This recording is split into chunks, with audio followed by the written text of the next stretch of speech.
आचार्य चाणक्य निज नीतिशास्त्रर सप्तम अध्याय प्रथम श्लोक स्त्री एवं धन विषय कहिसंती। चाणक्यଙ୍କ अनुसारे किछि एपरि कथा होइथाए जाहाकु गुप्त रखिबा किंबा काहाकु भी न बताइबा ही बुद्धिमत्ता होइथाए।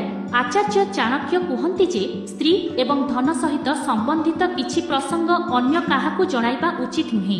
एहा सहित चाणक्य मनर स्थिति विषय कहिसंती जे जेतेबेले केही दुखी होइथांती तो काहाकु भी कहिबा उचित नुहे। धनर नाश हेबा परे मन दुख हेबा परे स्त्रीर चालीचलन जना पड़िजिबा परे निज व्यक्ति ठारू किछि खराब कथा सुनिबा परे निज मनर कथा काहाकु कहिबा उचित नुहे। एही बुद्धिमानर कार्य होइथाए।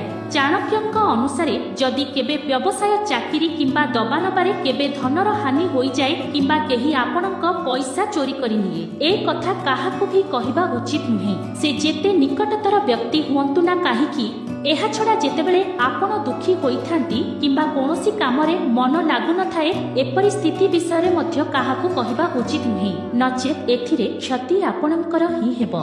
चाणक्य एपरि पत्नीଙ୍କ विषय भी महत्वपूर्ण कथा कहिसंती कि जदि काहाकु भी निज स्त्रीर चरित्र संबंधी किछि विषय संदेह बा शंका अनुभव हुई किंबा तार किछि अभ्यास भूल लागे तो एक कथा अन्य कोनोसी व्यक्तिଙ୍କ सहित बांटिबा उचित नुहे।